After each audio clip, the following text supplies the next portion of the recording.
The big question on a lot of people's minds as we watch the Twitter files being released, specifically the latest one that was dropped last night by Matt Taibbi, and his journalistic interpretation of the FBI's involvement in speech moderation on Twitter, to term it lightly. I think that a big question on everybody's minds is, does this rise to the level of government censorship? Whether that's, in principle or in, legal terms, does it rise to the level of a First Amendment violation?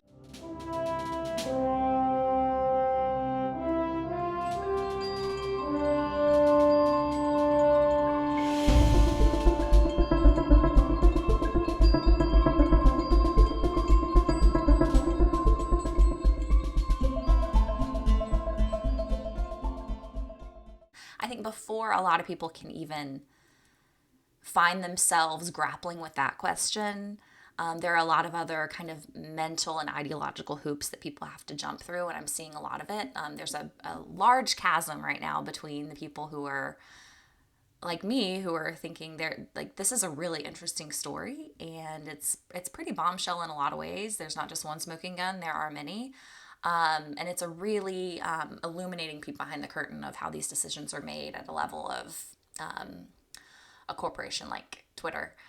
But then there's, the flip side of it, where there's a lot of reduction happening of the story, like boiling it down to, Elon's motives for even making this accessible, the way in which he's making it accessible, the way in which it's published, a lot of criticism of the various journalists involved, independent journalists, all the way to like a completely dismissal of, we always knew this was happening. Like, what are you talking about? Or this, this doesn't matter.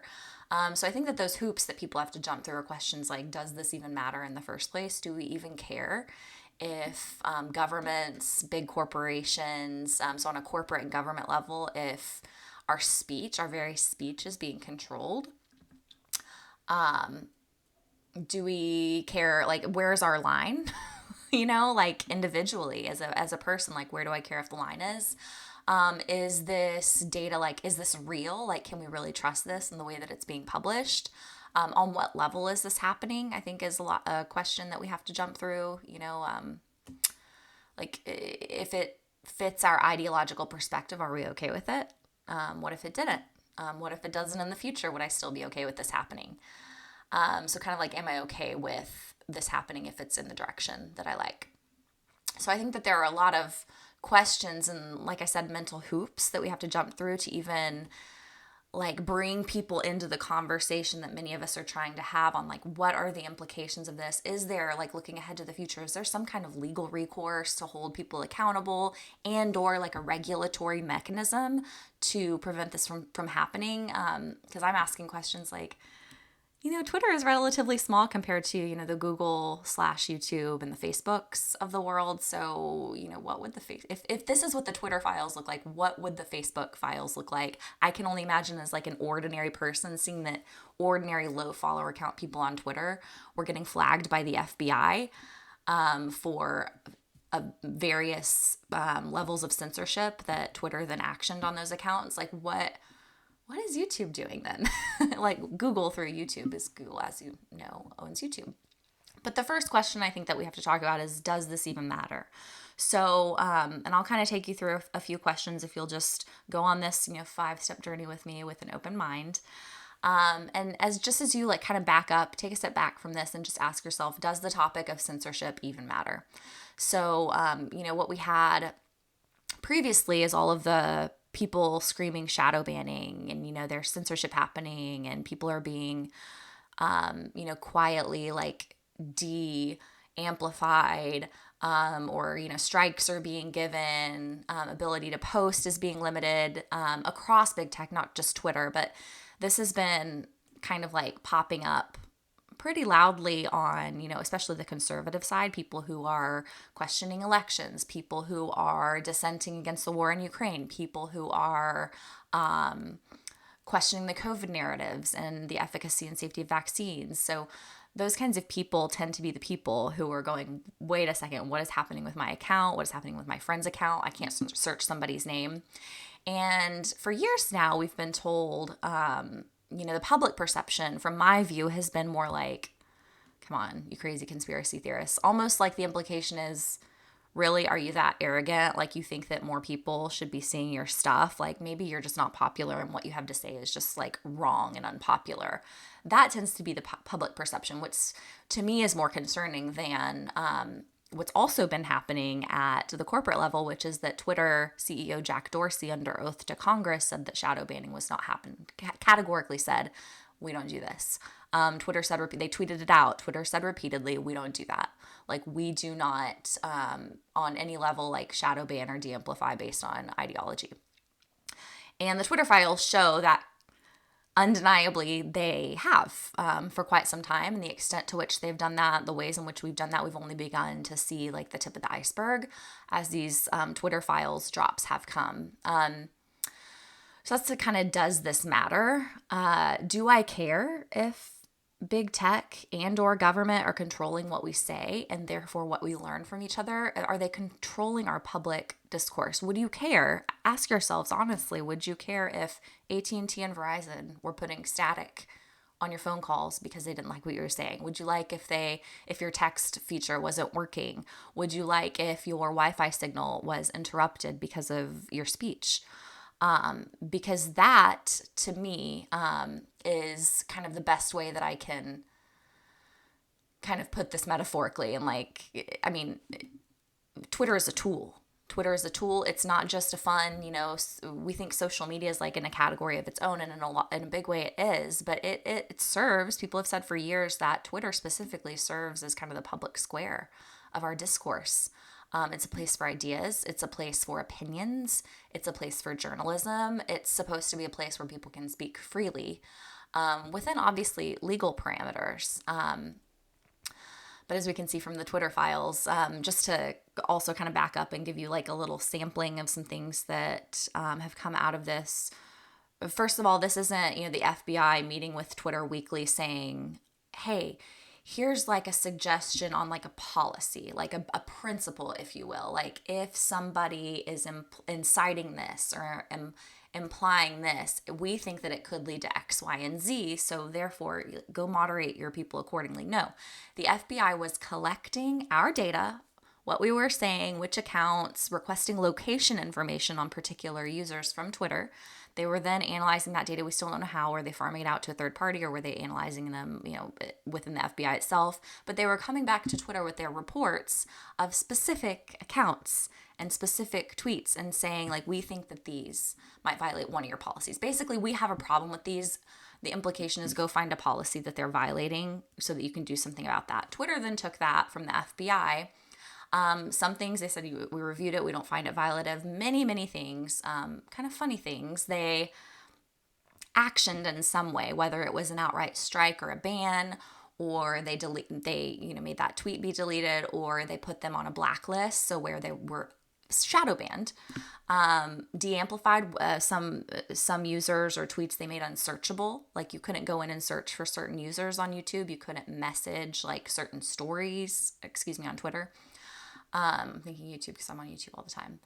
So that's kind of the level of what was happening. It was happening at a very micro level. This wasn't like a macro principle, like as the FBI, we're just going to advise you on like what we deem to be like potential threats to, our country. This wasn't like legal cases. This wasn't like people they were investigating for crimes. They were advising Twitter on what they found to be problematic political and ideological speech. End of story. Some funny things came out of it too, like some clearly satire accounts they wanted deleted. One user like had a funny response when he found out that he was part of this FBI list, and he was like, I have the reach of an amoeba. Like, I don't have any followers. Why would the FBI care about me? Which is a question I think that I could really identify with, that because getting strikes on YouTube, I'm like, really? Nobody watches this. Like, why does YouTube care about like what I'm saying? Like, I don't pretend to have any sort of like credibility. I come on here in my sweatpants. No joke. Business up top, party down low. I come in here in my sweatpants and my freaking, what do you call them? Slippers. Yeah, that's what they're called.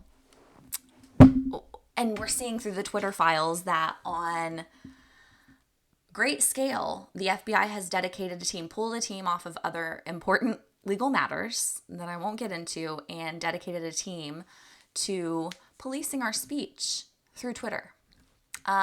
So the second question, that's the does this matter? Like, should you even care about this story?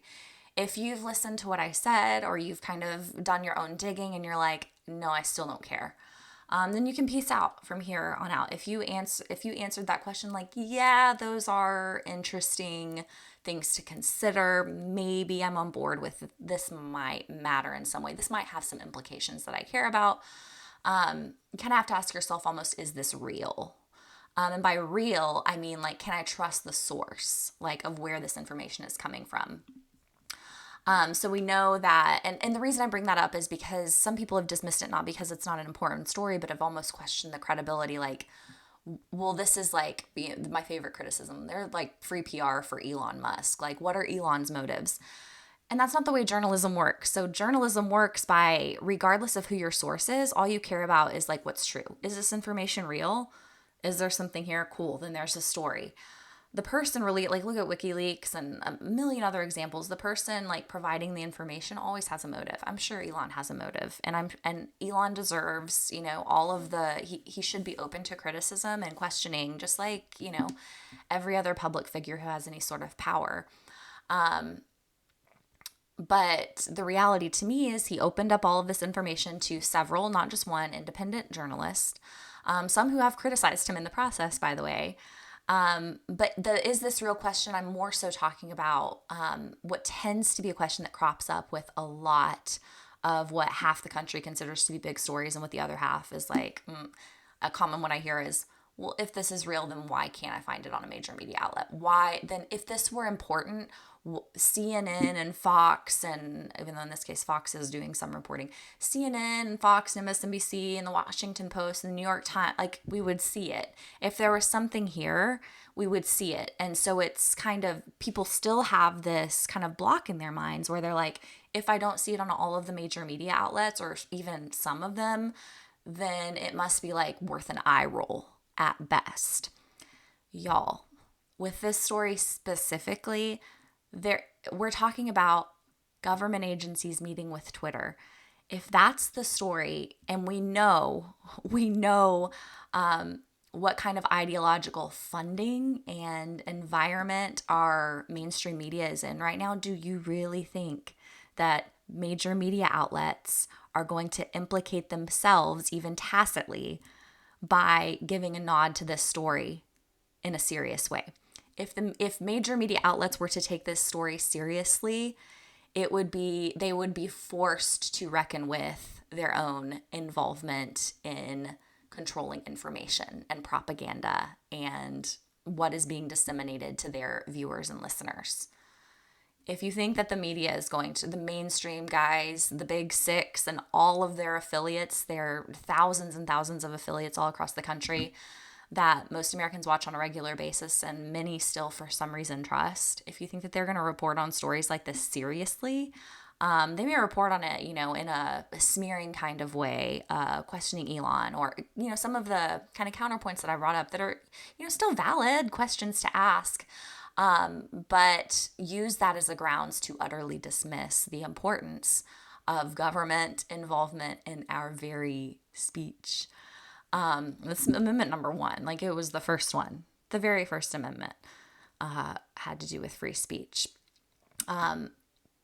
So then the third question, on what level is this happening? Like, if this matters, if, this information and the way that it's coming out is credible enough, and I have enough good faith that these journalists are doing their due diligence to report openly and transparently and in a timely way, as quickly as they're able to go through all of this, learn all the terminology, interview some people to verify some things and understand, like, what does this word mean that you guys used all the time?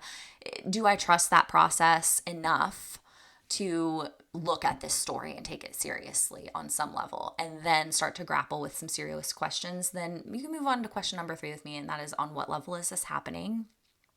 So, and I kind of hit on this one before, this is not the FBI, and I'm talking specifically about this latest Twitter drop that we saw with the FBI specifically having their hands in which accounts and tweets to censor on some level.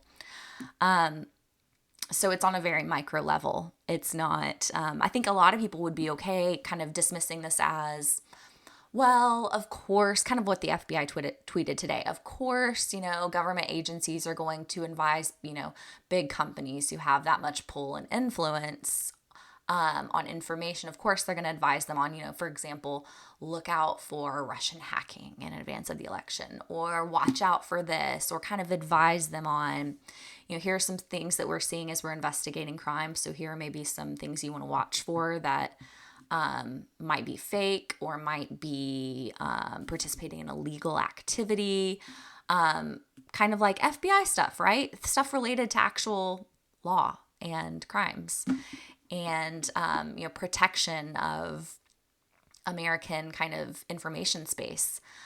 And instead, what we've seen, as I kind of outlined before, so I won't go into it again, but it's been at a very micro level. They're looking specifically, sending lists of accounts. They are culling through data from social media companies and tech companies and kicking back a list of, here's what we may think is problematic. Look into these guys, please. For things like jokes that they publish, or questioning election integrity, or, a hashtag that's dissenting against the war in Ukraine, or, basically like find a reason, find a way that this could violate your policies because we think that these are a problem. So there's some level of implication rather than direction there. But if you read through the Twitter files and some of these communications, it feels like a very directive. I love the way Matt Taibbi characterized it as a master canine type relationship between the FBI and Twitter. So those are kind of the questions. Does this matter to me? Is this real? On what level is this happening? And then the fourth question, before you can even get to the big one, is, am I okay with this happening if it's in the direction I like? So, and I think a lot of people, and it's fine if you do, if you're like, you know what, this has limited people from, seeing medical misinformation, or this has limited people from questioning election integrity, or this is, if you believe that this kind of censorship has served some greater purpose and you might be okay with it, like, so what if it crosses a line because of the greater good kind of narrative? I told myself that one a lot back when I was like kind of in my left-winged fog. Now I don't have those kind of illusions on any side, by the way. I think a lot of people have asked me now, or accused me of being Republican now, and I'm like, oh, little do you know. But anyways, am I okay with this happening if it's in the direction I like? One of the arguments that I think falls under this kind of question and category is the argument of private companies. It's a private company, they can do it. It's a private company, they do what they want. If you remember, that article was created to protect private companies from and give them permission to content moderate for the purpose. Let's remember the purpose. The utility of this was so that things like pornography and direct incitement of violence could be mitigated. So if people are like, get your weapons and go attack this house, or we gotta get rid of all these people, that kind of violence inciting hateful speech. That's what the private companies article was created to do, is to give tech companies some kind of power in this, what was then a new world of social media, this beast we couldn't have envisioned. Like, let's set some sort of kind of legal loophole so that they can moderate content in a way that keeps the platform safe for children, for adults, for everybody. So that's why it was created. The utility of the private company, we have to remember, we've gotten very, very far away from that. It wasn't to make us a satire account unsearchable because we didn't like it offended the FBI. It wasn't created to have these people on your ideological, like, we don't like them list and say they're not violating the policies now, but next, as soon as they do, we're really going to hit them hard. These were actual conversations within Twitter. Can you imagine that? So rather than judging content by content on the merit of that content, they could say, hey, user Tamara Young, I don't like your content. I don't like what you're saying, the direction you're going. We can't find a violation yet, but they could say behind the scenes, but when she does like teeter over into what we can say is a violation, we're going to hit her hard, instead of like, looking at tweet by tweet, content by content, like does this violate and does this violate any of our principles or policies? If the answer is no, then it lives. If the answer is yes, there's a protocol. They had no protocol. They were going on the fly based on their ideological inclinations and being directed by the FBI on what to look at and what to censor. And if you're asking yourself if you're okay with this, whether it's in this case or just in general, just okay with this on some level, like it really doesn't bother you, that's okay. And I would just argue that I think that it's beneficial, to say the least. I think it's absolutely necessary, actually, for us to have kind of gradated levels of opinions that are allowed to exist. I think when you completely squash not only things that are like totally off on the level of extremists, like conspiracy theory, whatever you want to call it, all the way to it's just on the wrong side of like reasonable people who are like, here's actual data, but the implication is like, oh, you're an anti-vaxxer. Or the implication is, oh, you're Ukraine. Or the implication is, oh, you don't like fully and blindly support this ideology. You're all lumped into the same category. And so what we have is not only those posts, if you're one of these people who's okay with it, I'm not talking about just those posts that you obviously don't like and disagree with and you think are just like, even if you think they're dangerous for people to know or to hear. I'm not just talking about that. I'm talking about everything on the spectrum of that side. You know what I'm saying? Like when people are making jokes about election integrity or saying like in a reasonable, level-headed way, like I just have this perspective. If the implication is on the wrong side of, in this case, Twitter's ideology, that gets censored too. And so it leaves us with this chasm in our perception between everything else on the right side of ideology is allowed. So we see it all the time. And what is the implication of that? That is what most people think. And that is what is most credible. That is the implication. So by suppressing a whole spectrum of speech on a different side of an ideology, you create this major chasm in your perception, in our public perception of who we are as a country and where we stand as a country. People think that, if you are criticizing Biden, you're a total Trumper for life. That is insane. That is not true. There are lots of us who are not Trumpers who are criticizing Biden and regret that we voted for Biden. And when we're criticizing him on his merits and being lumped into that category, I think it gets back to it's because of the censorship and suppression that we see on big tech and on social media. I really do, because I'm talking in circles at this point, but it just creates this massive gap between left and right, pro and anti, when you can't see a sampling of people who disagree with you. There are people who are post really provocative things that you outright, like immediately, you're like, I can't even receive that. I so disagree with it. But you also have probably people too who would say something, in that direction, but in a very reasonable way that you can understand and explain their just normal, ordinary person point. And for that to be suppressed too, because it's on the wrong side of an ideological perspective, is wrong.